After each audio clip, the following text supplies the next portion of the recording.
Saudara, informasi terbaru soal kasus mahasiswa dianiaya di lingkungan kampus, kita akan bergabung dengan Kabid Humas Polda Riau, Kombes Zahwani Pandra Arsyad. Selamat siang Pak Arsyad, terima kasih Pak Pandra, terima kasih telah bergabung di Kompas Siang hari ini. Jadi bagaimana perkembangan pemeriksaan terhadap pelaku ini? Sudah diketahui apa motifnya Pak? Selamat siang, Bung Mas Vidi dan seluruh para pemirsa Kompas TV. Perlu kami jelaskan bahwa pasca kejadian yang menimpa atau yang dialami oleh seorang mahasiswi atas nama Faradila Ayu Pramesti berusia 23 tahun, yang mana mahasiswi ini adalah berasal dari Kabupaten Bintan di Kepulauan Riau. Jadi memang ini adalah kuliah di Pekanbaru. Nah, pada saat saudari atau korban Farah ini akan memasuki ujian skripsi, jadi memang Faradila ini memang sedang serius untuk melakukan persiapan ujian akhir karena sudah memasuki semester 8 yaitu ujian skripsi. Nah, pada saat itulah tiba-tiba seseorang yang ia kenal ya atas nama tersangka RM itu tiba-tiba berusia 21 tahun dan memang warga dari Bangkinang, Kampar, Provinsi Riau, tiba-tiba menyerang dan melukai korban Farah tersebut. Pasca kejadian tersebut tentu korban berteriak sehingga seisi atau sekitar ruangan kelas yang ada di Universitas UIN Suska ya, Universitas Islam Negeri Sultan Syarif Kasim di lantai 2 itu di Fakultas Hukum Tarbiyah tersebut, seluruh mahasiswa dan juga ya ini yang patut harus kita artinya suatu apresiasi gerak cepat daripada satuan pengamanan yang berada di lingkungan kampus tersebut segera mengamankan dan menghubungi pihak kepolisian. Jadi dalam hal ini pasca kejadian tersebut pihak dari kampus menghubungi pihak call center Polri 110 dan Polsek yang terdekat juga mendapat informasi tersebut segera bergerak dan bisa diamankan pelaku, dan yang lebih terpenting lagi adalah menyelamatkan daripada korban Farah tersebut. Baik. Kemarin pasca kejadian jam 8.30 itu langsung tanggal 26 Februari 2026 langsung dibawa ke Rumah Sakit Bayangkara di Polda Riau di Kota Pekanbaru dan mendapat penanganan dari dokter. Dan dari hasil diagnosa tersebut ternyata memang lukanya cukup serius sehingga perlu dirujuk ke Rumah Sakit Umum Daerah Arifin Ahmad yang ada di Kota Pekanbaru, dan tadi malam telah dilakukan proses operasi sehingga tadi kami sudah cek kembali dengan Kapolresta Pekanbaru, Kombes Muharman, dan tadi sudah kami cek dalam kondisi yang cukup stabil dan kami sudah bisa berkomunikasi, dan orang tuanya nanti akan datang siang hari ini dari Bintan ya di daerah Tanjung Pinang akan menuju ke Pekanbaru. Itu bisa kami sampaikan, Vidi. Baik, pelaku sudah diperiksa Pak. Apakah pelaku sudah diperiksa dan apa motifnya dia bilang Pak? Ya, baik. Jadi perlu saya sampaikan antara pelaku tersangka RM dan korban saudari Faradila Ayu Pramesti ini adalah memang berteman dekat. Dan bahkan pada saat kegiatan kuliah kerja nyata di tahun 2025 beberapa bulan yang lalu, ini sudah terjalin suatu hubungan yang cukup dekat, saling mengisi dan saling memperhatikan.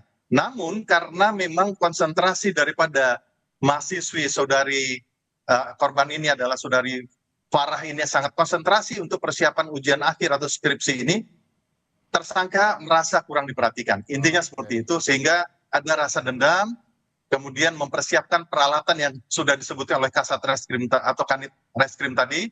Dari penyidik Reskrim menyebutkan bahwa pelaku sudah merencanakan membawa 2 senjata tajam berupa parang dan kapak.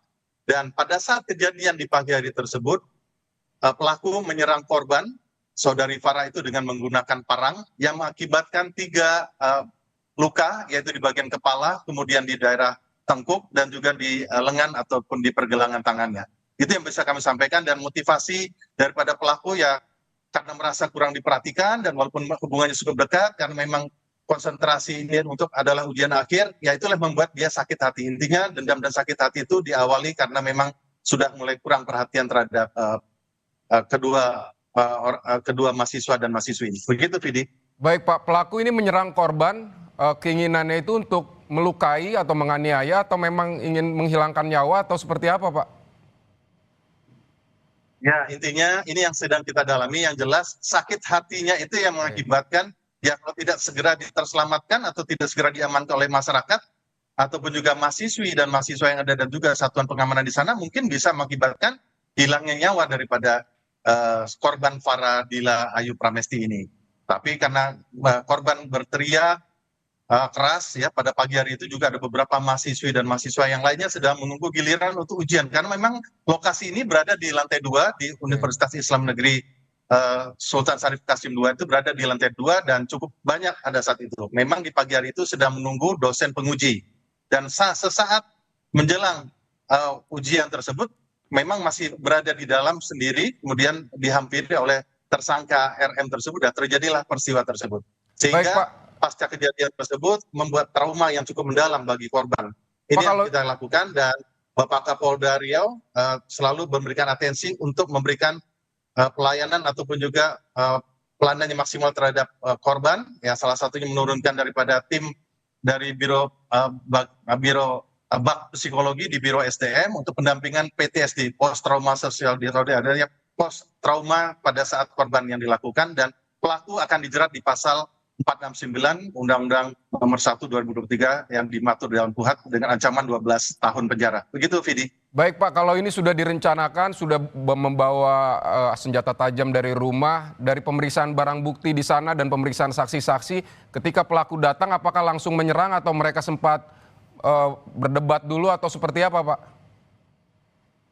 Ya, betul. Jadi ini yang saya katakan, barang bukti ataupun alat yang digunakan untuk menganiaya pelaku menganiaya korban tersebut, pelaku menyembunyikan di dalam tas. Oke. Dan tidak ada gerak-gerik atau mencurigakan daripada tersangka akan melakukan suatu tindakan yang dapat membahayakan orang lain tersebut. Namun secara tiba-tiba pelaku RM tersebut mendekati korban dan terjadilah di situ sedikit agak cekcok, dan terjadilah peristiwa sebagaimana kita saksikan di tayangan di layar televisi. Ya, itulah korban akhirnya sempat tidak sadarkan diri, dan dengan secepat itu pula mahasiswa yang ada di sana termasuk satuan pengamanan segera mengamankan untuk pelaku, dan juga mengamankan dan membawa korban untuk sesegera mungkin dibawa ke rumah sakit Bayangkara di Kota Pekanbaru, dan petugas ya sesuai dengan panggilan call center 110 segera melakukan suatu pengecekan penyelidikan di lapangan. Dan memang saat ini pada saat kejadian kemarin ditangani oleh Polsek Bina Widya ya, Polresta Pekanbaru, namun saat ini sudah beralih untuk proses penyidikan lebih lanjut ditangani oleh Polresta Pekanbaru. Demikian, Vidi. Baik, Kabid Humas Polda Riau Kombes Zahwani Pandra Arsyad, terima kasih untuk keterangan Anda di Kompas siang hari ini.